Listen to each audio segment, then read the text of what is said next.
I send out a link to the recording to everybody. So if you're interested in that, you can see me after class and get on the mailing list, and you'll get a link to the recording, so you can go back if you want to go back and listen to it again. And right now there's a YouTube channel that has all the past recordings. Today will be the 33rd recording, so if you really want to overdose on meditation talks, you can go to the YouTube channel. It's DRD Parish 48. And if you see me and you get on the mailing list, you'll get that information. Right, so one of the things, as I was saying, one of the things about meditation is that when you practice meditation, part of what you're practicing is practicing experiencing the truth. Right? So when meditation was practiced in ancient times, in the wisdom teachings, it wasn't just for stress reduction. Today, when you look in the commercial venues about meditation, it's mindfulness-based stress reduction. And it was commercialized that way, so it was palatable, so it was something that people would be attracted to. Everybody wants to reduce stress, right? But if you get into meditation, one of the things you'll soon find out, especially if you have a good meditation teacher, or you get interested in what meditation is and you start to study it more, you'll discover that meditation is an opportunity to practice a method for learning. A method for learning, and it's a different type of learning. When we go to school, we learn by getting information. We call that knowledge. When you learn through meditation, you learn through direct experience. You learn through observation. You learn through awareness. You learn by seeing things clearly as they are, instead of interpreting things, instead of being taught things or given information that you then accept by simply believing in it, rather than finding out for yourself. And so if you practice meditation on a regular basis, you'll come to start to make contact with what we call the truth in the teachings.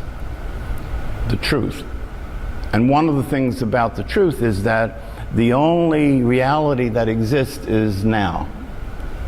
And you know, we're so used to living in time that most of us relate to time as if time actually exists. You know, we live our lives in relationship to time.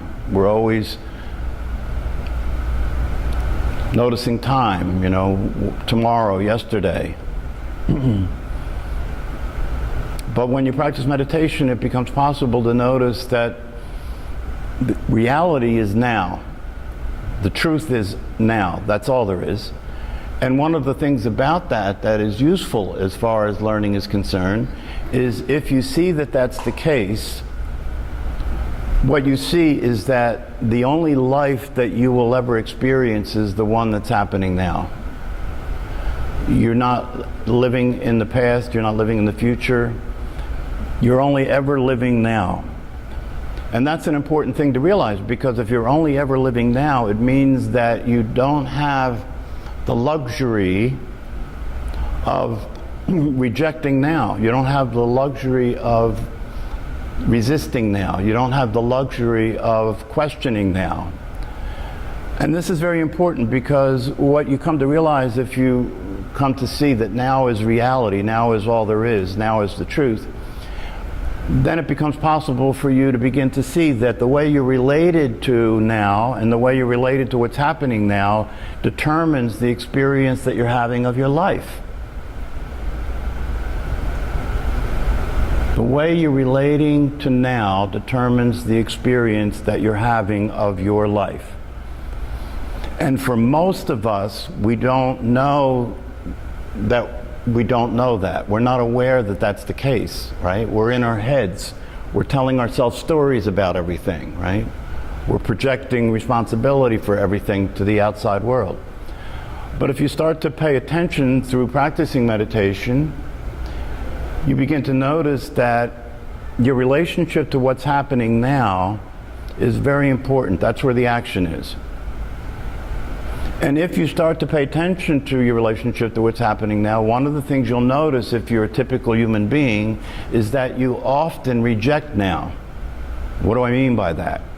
Well, one obvious example of that is if you wake up in the morning and you have plans for a picnic and it's raining, you reject now because you don't want it to be raining. It shouldn't be raining. You don't like that it's raining, and you suffer because it's raining. And then if you take that example and you expand it, how many other things in your life are you that way with? What is it that shows up in your life in the present moment in terms of what's happening that's not okay with you? That should be different than it is? That isn't right? That's wrong? How much of what happens in the present moment in your life are you related to that way? I mean, if you start to practice being mindful, you'll notice that the answer to that question is there's a lot. And worse than that, many of the things that you don't like and you reject that should be different have to do with you, don't they? Right? When you look in the mirror or when you reflect on your life, a lot of what you see you don't like. That's what brings people to psychotherapy, right? You become uncomfortable with yourself, right? You become unhappy with yourself. You don't trust yourself. You don't like yourself. You don't like your thoughts. You don't like your feelings. You don't like your body. You don't like your life, right?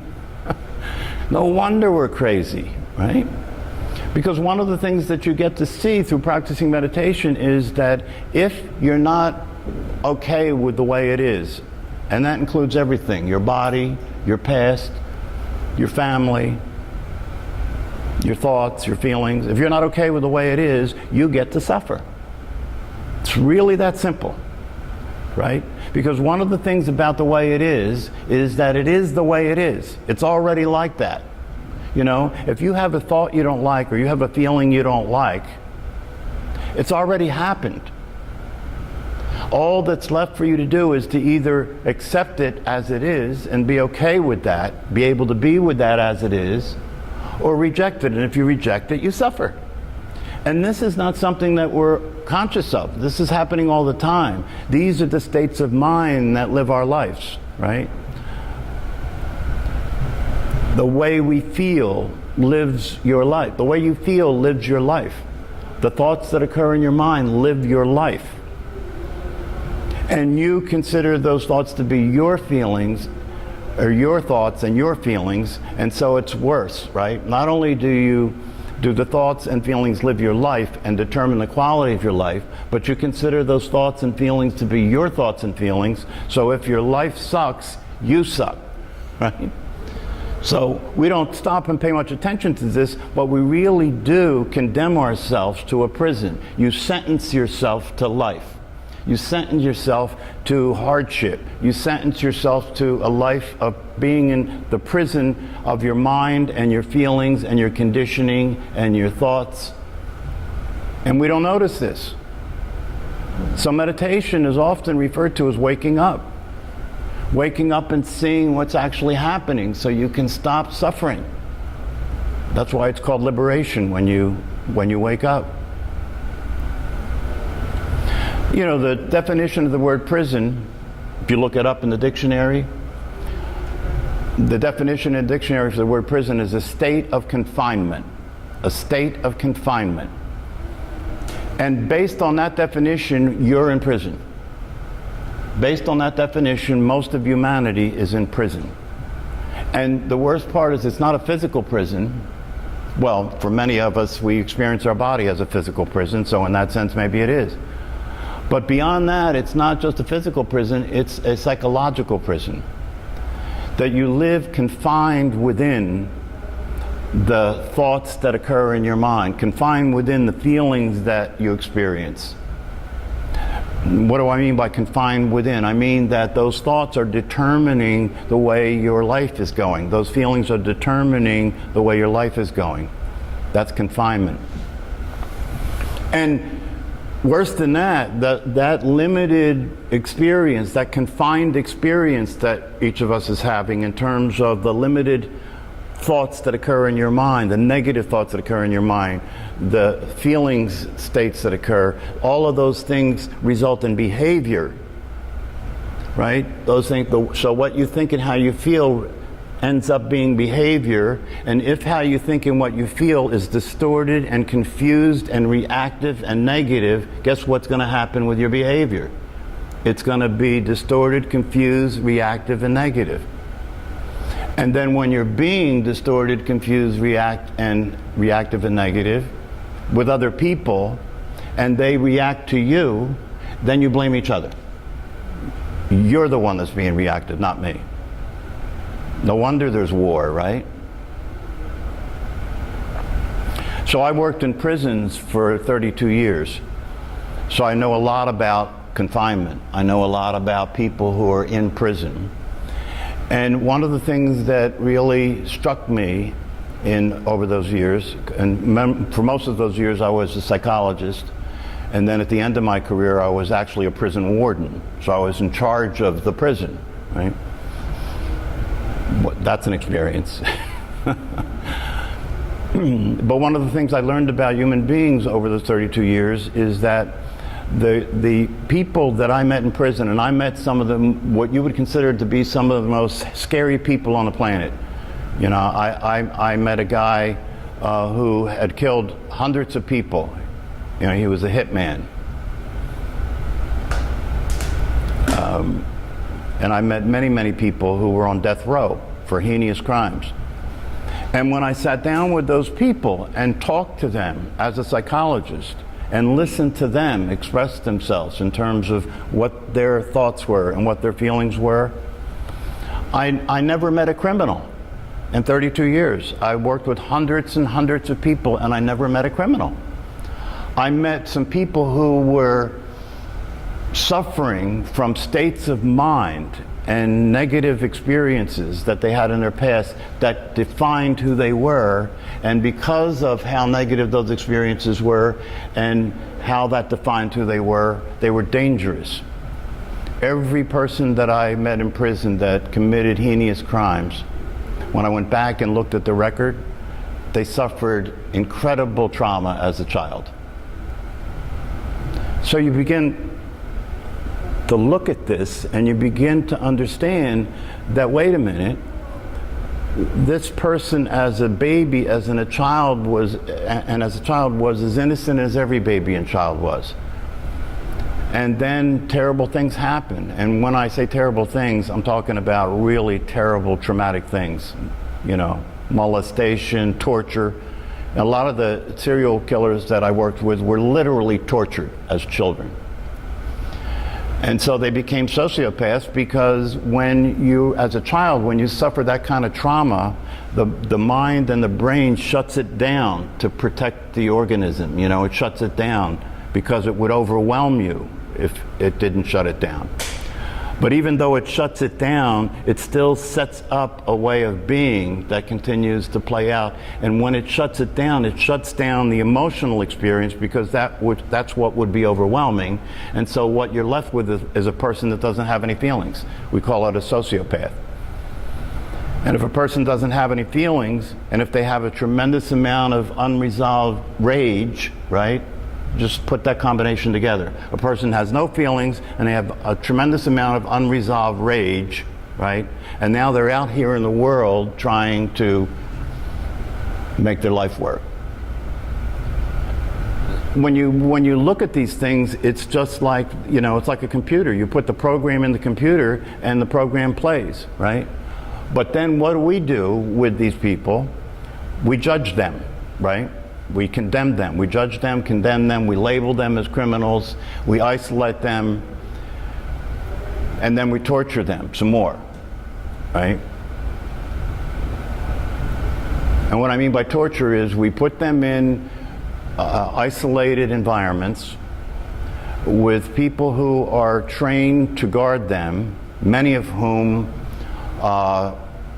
have psychological issues. That's why they became guards, so they could feel powerful, right? And so you have these people that have sadistic mentalities in charge of people who have no rights, who are totally under your control. Can you see the setup here? And so these people take out their sadistic qualities on people that have no rights and no control. And then when the people who they take that out on react, they hold them accountable for the entire situation and put them in total isolation and torture them more, right? And most of the people who are in prison are going to be released. 90-something% of the people who are in prison are going to be released, and most of those people have had no opportunity to change, no opportunity to discover themselves to be any different than the way they thought they were. And we put them in prison, torture them, make them, judge them, label them, right? And then the time comes when they're released, and now they're more dangerous than they were when they came in. That's called recidivism. So I didn't mean to digress into a diatribe about the prison system, but you can't work in it for 32 years and not feel the way I do about it if you're human, if you have any sensitivity at all. But the reason that I brought that up is because it's really not all that different than the way we relate to ourselves, right? Because you judge yourself, you confine yourself, and you limit yourself, right? And then what that does is it causes you to just feel bad about yourself, to feel uncomfortable about yourself, to feel insecure about yourself, you know, to feel angry with yourself, to feel angry with life. You see how this is just like the inmates, right? And then you go on from there and cause more trouble for yourself. So one of the things about meditation is that you can come to a place of awareness where you can see things as they are. You can see all this as it actually is, and you can begin to become free from it. What does that mean? Well, one thing that it means is you begin to discover that you're not who you think you are. When I worked with inmates, I did a lot of intensive psychotherapeutic work with them, and my goal with them was to have them discover that they were not who they thought they were. That they were actually free. Who they really were was not a product of their past.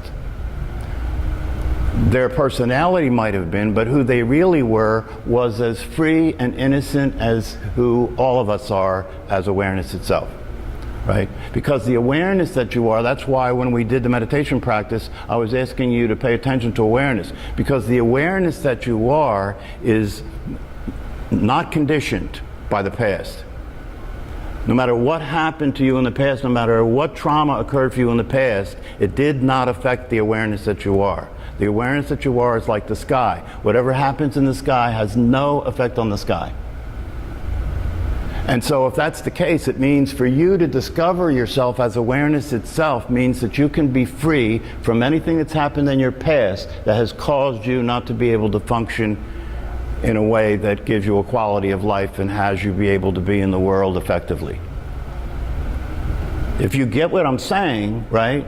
If you get what I'm saying, you can see that meditation can be a method for you to wake up and see things as they are and become free from the confinement that has existed for you in your life. Become free from the thought processes, become free from the conditioning, become free from the patterns of feelings and behaviors that have determined the quality of your life and your effectiveness in life. That's why it's called liberation. If you pursue meditation and you study the teachings, the wisdom teachings that go along with it, you come to recognize the fact that it's possible for you to wake up and notice who you are. Wake up and notice who you are and discover that you're not who you think you are. You're not the thinker of your thoughts. See, this is a very powerful discovery in and of itself. You're not the thinker of your thoughts. I mean, if you're like me, it's easy to come to the conclusion that you're crazy if you're the thinker of your thoughts, right? Right? Because if you start to examine your thoughts and you start to examine how crazy your thinking is, how irrational thinking can be, especially when there are emotions present, right? How you keep yourself up when you want to go to sleep because you can't stop thinking, right? How you can't stop the negative thoughts you have about the people you love. How you can't stop the negative thoughts about yourself when you look in the mirror? So it's a very liberating thing to just discover that the voice in your head that you call thinking is not you. And the evidence for that, for those of you who come to the class on a regular basis, you've heard me say this many, many times, but I can't say it often enough. The evidence for that is obvious. And when you meditate, you can begin to see things more clearly. The evidence for you're not the thinker of your thoughts is obvious. And what I mean by that is this. If I ask you what you think, if you ask somebody what they think, you can watch them, and you can watch their eyes go up and look to see what the thought is, and then tell you what they think. Which means you only know what you think when you look to see the thought that happened in your mind. You didn't think the thought, you didn't think what you were going to think. You have to look and see what the thought is to know what you think. See, if you slow down and you pay attention and you realize this and you see this, it's like, oh my God, I thought that was me. If it was you, why can't you turn it off when you want to go to sleep? If it was you, why would you think negative things about yourself? If it was you, you wouldn't do that, right? So the evidence is there to be seen that it can't be you. The thoughts that happen in your head, the stories that you tell yourself, the voice in your head can't be you. It's not you.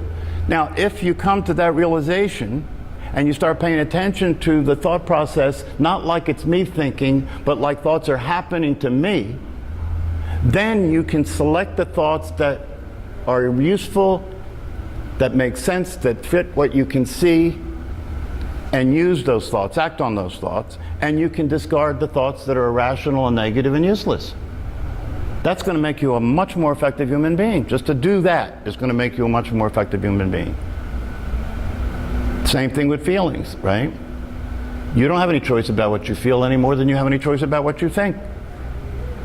And so to hold yourself responsible for your feelings is a mistake.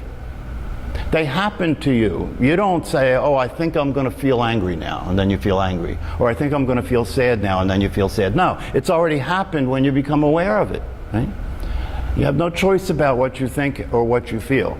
The thing you do have a choice about, and this is what becomes empowered through meditation, the thing you do have a choice about is how you relate to the thoughts and feelings.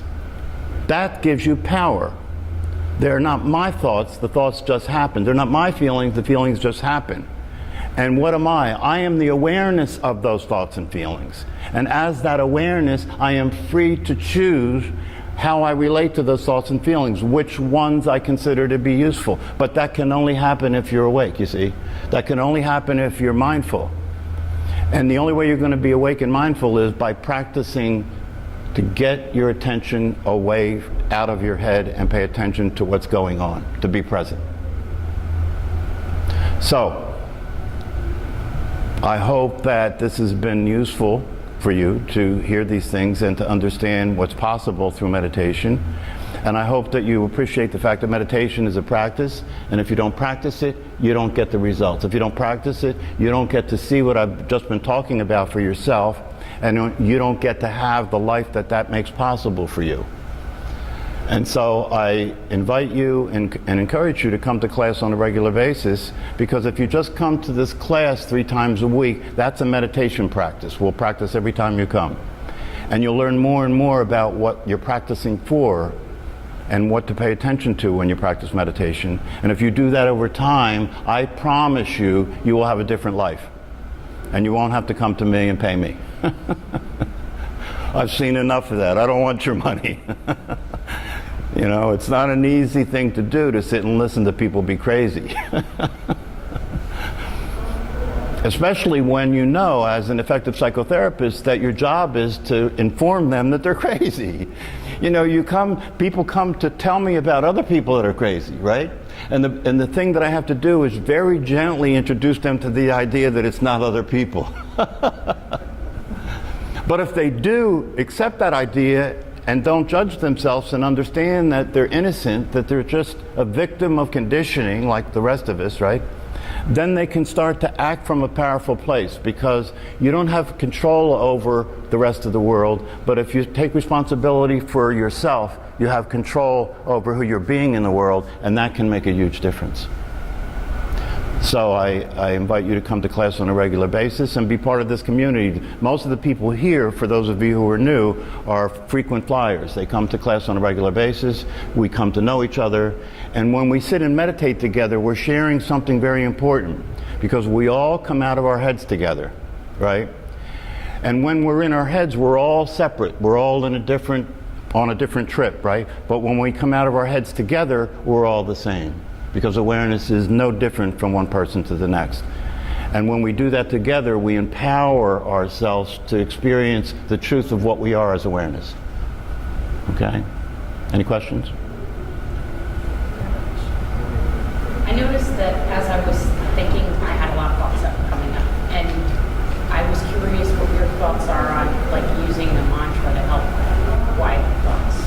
Well, you know, that is a technique, because if you're paying attention to a mantra and you're repeating that, it's giving you something to pay attention to, right, instead of your thoughts. However, what I would recommend that I think is more powerful is to just pay attention to thoughts, but not as the thinker. So you're not trying to control the thoughts, you're just being aware of them, letting them come and letting them go so that they're not distracting you. That's much more powerful, because if you don't do that, then you have to walk around in life reciting your mantra all the time. It's much better to just be able to be there like the sky, like awareness, and notice things coming and going, right? And notice that it's possible not to have your thoughts distract you all the time. That's the practice of paying attention. All right? Okay, the next class will be Tuesday here at 5:30. Be there or be square. Namaste.